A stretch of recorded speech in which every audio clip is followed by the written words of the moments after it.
የትግራይ ሰራዊት በአፋር ተከፈተ የተባለውን ጥቃት በተመለከተ ምላሽ ሰጥቷል። ከአፋር ክልል የአካባቢ ባለስልጣናት በኩል እስከ 15 ኪሎ ሜትር ገብቷል የሚል ማብራሪያ ሲቀርብ የብልጽግናው ሹማምንት ደግሞ የሻዕቢያን አጀንዳ ማስፈጸም ነው የሚል ክሳቸውን እያሰሙ ነው። የፕሪቶሪያው ስምምነትን አፈረሱት የሚለው ግን አገዛዛዊ አጀንዳ ሆኖ ውሏል። ከስምምነቱ መፈረም 3 ዓመታት በኋላ የትግራይ ተፈናቃዮችን ማስመለስ ቀርቶ ሌላ ተፈናቃይ እንዲፈጠር እያደረገ ያለ አገዛዝ ከነዚህ ሁሉ ዓመታት በኋላ ትግራይን በፖለቲካም በወታደራዊ አቅም መበተን እርስ በራሱ ማጋጨት በሚል ከክልሉ አኩርፎ የወጣን ሰራዊት ታጣቂ አድርጎ ማደራጀት ላይ የተጠመደ ስርዓት የፕሪቶሪያውን ስምምነት ከረሳበት ሁነት የሚያወጣው ፓርላማ ውስጥ ሲገኝ አሊያም ሞቷል የሚለውን ህወሓትን ለመክሰስ በሚሻበት ጊዜ ሆኗል። አሁንም የስልጣኔ የስጋት ቋጠሮ ያለው ትግራይ ነው ብሎ በጽኑ ለሚያምነው የብልጽግናው አገዛዝ የትግራይ ፖለቲከኞችና ወታደራዊ አመራሮች ያሉበት ነባራዊ ሁኔታ ምቹ ሁኔታን ፈጥረውለታል። ወደ 2 የጦር ወንጀል ወደ ፈጸሙባቸው አገዛዞች እያማተሩ እርስ በርስ የሚካሰሱ ፖለቲከኞችን ያፈራቸው ትግራይ ይህንን ወደ ሰራዊቱ እንዲወርድ አድርገውት ከሰሞኑ የተከሰቱ የደቡባዊ ትግራይና አፋር አዋሳኝ አካባቢዎች የተኩስ ልውውጥን አዋልደዋል። አብረው ክልሉ ላይ የዘመቱባቸው ኃይሎች ለመመከት በረሃ የወረዱ ፖለቲከኞች ዛሬ ደግሞ ተጠቃሁ የሚል አሳዛኝ ምዕራፍ ላይ ደርሰዋል። የሆነ ሆኖ ትናንት ብልጽግና በአወል አርባ በኩል ያስነገረው መግለጫ የህወሓት ኃይሎች በአፋር ክልል 6 መንደሮችን ተቆጣጠሩብኝ የሚል ነው። 4 ከምሽቱ 5 ሰዓት ተኩል ገደማ እዚህ ያለው ጁንታ ግልገል ጁንታ መገናኛ በጣጥሶ እዛ ያለ መብራት አጥፍቶ ስልክ አጥፍቶ በየቦታው ወታደሩ 50 40 60 ሆኖ ተበታትኖ እርስ በርሱ እንዳይገናኝ እንዳይተጋገዝ ኮሙኒኬሽን አጥፍተውበት በሚሊሻ ከበው እምቢ ያላቸውን ደግሞ ቄስና ሽማግሌ የላቁ እጅ ስጥ እያሉ በጣም በኢትዮጵያ ታሪክ ውስጥ ታይቶ የማይታወቅ ግፍ ፈጸሙ። ብዙዎቹን አፈኑ፣ ብዙዎቹን ገደሉ። የተገደሉት የኛ ወታደር ሄዶ እስከ ቀበራቸው ጊዜ ድረስ ውስጥ እጅና እግራቸው ታስረው ራቁታቸውን ነበሩ። አስክሬን ሬሳ ዘር የለውም። ሰው ካለ ብቻ ነው ዘር ያለው። ዘር ማለት እኮ ቋንቋ ነው። ዘር ማለት ባህል ነው።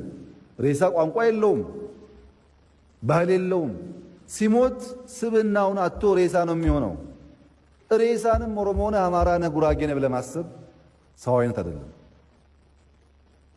መግደል ሳያንስ አለመቅበር በጣም ጸያፍ ነው። ያውም ብዙ ያደረገልህን አርሚ። ዓላማው የነበረው መጀመሪያ ሰሜን ዕዝ መምታት፣ በማግስቱ ጠዋት ደግሞ ጎንደርና ወልዲያን መያዝ። ጎንደርና ወልዲያን መያዝ አዲስ አበባ ላይ ባሉ ኤጀንቶች አዲስ አበባ ቦምብ ይፈነዳል፣ አዳማ ይፈነዳል፣ ሐዋሳ ይፈነዳል፣ አገር ይበጠበጣል። ከዛ በኋላ የፈለግነው ማድረግ እንችላለን ብለው እዚህም ያሉ ኃይሎች እየተዘጋጁ ነበር። መንግስት ሲቀየር የሆነ ነገር ለመሆን ማለት ነው። መከላከያ ኃይልን በሚመለከት የተከበረው ምክር ቤት ብዙ ሀገራት የመከላከያ ሰራዊት ዩኒፎርም ለብሰው ታክሲ የሚጠብቁ ከሆነ ቅድሚያ ይሰጣሉ። አውሮፕላን ተራ መሄዱ ከሆነ ቅድሚያ ይሰጣሉ። ዩኒፎርም የሚከበርበት ምክንያት የጭንቅ ቀን ህይወት ስለሚያስከፍል ነው። እኛ ደሞዝ አንከፍላቸውም ታውቃላችሁ። ቢያንስ እንደ ሀገርና ህዝብ መለየው የምናከብር፣ በሰልፎች ቅድሚያ የምንሰጥ፣ ውትድርና ለሀገር የሚከፈል ዋጋ መሆኑን የምናምን ዜጎችና የምናደርግ መሆን አለብን። አለበለዚያ የኢትዮጵያ ጠላት እንደ ማሽሩም ነው፣ የሚፈላ ነው። ይህ ተፈጽሟል የተባለበት የመጋሌ ወረዳ ዋና አስተዳዳሪ ደግሞ የትግራይ ኃይሎችን እስከ 15 ኪሎ ሜትር ድረስ ዘልቀው ገብተዋል የሚል ክስ አሰምቷል። ትናንት የነበረውን የተኩስ ድምፅ ተከትሎ ድንጋጤ የተፈጠረባቸው በቁጥር በውል ያልገለጿቸው ሰዎችን መፈናቀላቸውንም አስረድተዋል። ዋና አስተዳዳሪው በአሁኑ ወቅት የተኩስ ድምፅ እንደሌለ አስረድተው ነገር ግን ታጣቂ ቡድኑ ያሉትን ኃይል ወደፊት እየገፋ በመሆኑ በድጋሜ ተኩስ ይቀሰቀሳል የሚል ስጋት አለም ይላሉ። ከቀናት በፊት ፊልድ ማርሻል ብርሃኑ ጁላ በወሎ ከፋኖ ጋር ሆነው ወጉን የሚለውን ጨምሮ በህወሓት የተፈጸሙ ድርጊቶች ለጦርነት ከበቂ በላይ ምክንያት ናቸው ሲሉ መናገራቸው ይታወሳል። ከፕሪቶሪያ በኋላ ህወሓት የሰራቸው ትንኮሳዎች፣ እምቢባይነቶች በቂ ናቸው ወደ ጦርነት ለመግባት። በቂ ከበቂ በላይ ናቸው።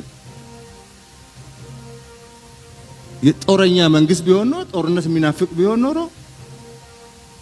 ጦረኛ መከላከያ ሰራዊት ቢሆን ኖሮ እስከ ከፕሪቶሪያ በኋላ ህወሓት የሰራቸው ትንኮሳዎች፣ ስራዎች፣ ሴራዎች በቂ ናቸው ወደ ጦርነት ለመግባት። በብልጽግናው አገዛዝ ሰዎች ዘንድ ይኸው ሌላ ምክንያት ተገኘ እኮ የሚል ቅስቀሳም ነው ዛሬ በአገዛዙ መንደር ሲሰራጭ ዋለው። የጠቅላይ ሚኒስትሩ አማካሪ አቶ ጌታቸው ረዳ ደግሞ የሻዕቢያ አጀንዳ ነው ይላሉ። እንደ ጀነራል ፍስሐ ማንጁስና ዮሐንስ መድድ ያሉ ወታደር አዛዦችን እየጠቀሱም ይወነጅላሉ። የቀድሞ ድርጅታቸው ህወሓትን የሚያማክሩት የፌደራል መንግስቱን ወደ ግጭት ለማስገባት በአፋር በኩል ትንኮሳዎችን ፈጽሟል። ይህም የአዛዡን የሻዕቢያን አጀንዳ ለማስፈጸም ያደረገው ነው በማለትም ይከሳሉ። በእርግጥ ከቀናት በፊት በራያ ዘቦ እንዲሁም ወጀራት አካባቢ የነበረውን ተኩስ ልውውጥ በተመለከተ ግን ያነሱት ነገር የለም።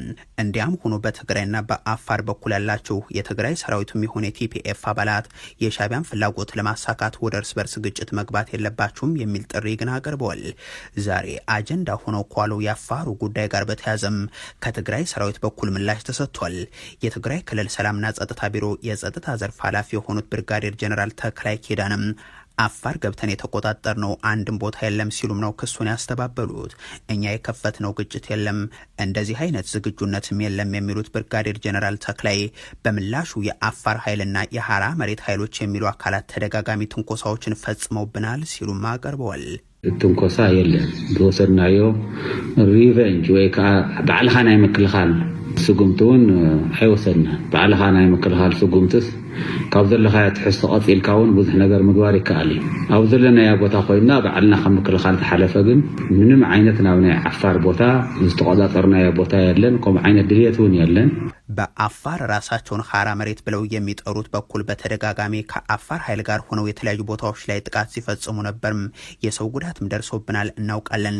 የደረሰውን ጉዳት ግን በሚዲያ መግለጽ አልፈለግንም ሲሉም ነው እኒህ ወታደር አዛዥ ያከሉት። ጀነራሉ ተደጋጋሚ ጥቃት ተፈጽሞባቸዋል በሚል የጠቀሷቸውም እንደ ምላዛት፣ ወጅራ፣ ገርባገው እንደዚሁም ደሳ የተባሉ አካባቢዎችን ነው። ባሳለፍነው እሁድም ገርባገውና ደደርባ በተባለም አካባቢ ትንኮሳዎችን ፈጽሟል። ጉዳትም ደርሷል። እንዲያውም እንጠያየቅ ከተባለ ብዙ አያስፈልግም ብለን ስላሰብን እንጂ የአፋር ልዩ ኃይል የትግራይ ቦታዎችን ተቆጣጥሮ እንደሚገኝ እናውቃለን። ይህንን በይፋ ለህዝባችን ግልጽ እናደርገዋለን ሲሉም አክሏል። የትግራይ ክልል ጊዜያዊ አስተዳደር እነዚህ እንቅስቃሴዎችን በተመለከተ የወሰደው ራስን የመከላከል እርምጃም ሆነ የተሰጠ ግብረ መልስ እንደሌለም እኒሁ ወታደር አዛዥ ይናገራሉ። ራስን ለመከላከል ካለንበት ተነስተን እርምጃ መውሰድ እንችላለን፣ ግን አላደረግነውም። ባለንበት ሆነን ራሳችንን ከመከላከል ውጭ የተቆጣጠር ነው የሄድንበትን ቦታ የለም ሲሉም የትግራይ ኃይሎችን ተከላክሏል። የፕሪቶሪያው ሰላም ስምምነት ፈርሷል እስካልተባለ ድረስ እሱን አክብረን መቀጠል ነው የምንፈልገው የሚሉት ብርጋዴር ጀነራል ተክላይ ለሌላ ጣልቃ ገብነት የሚሆን ቀዳዳ ማግኘት እንችል ይሆን በሚል ተስፋ ካልሆነ በቀር አዲስ የተፈጠረ ነገር የለም ሲሉም ለቢቢሲ ምላሽ ሰጥቷል።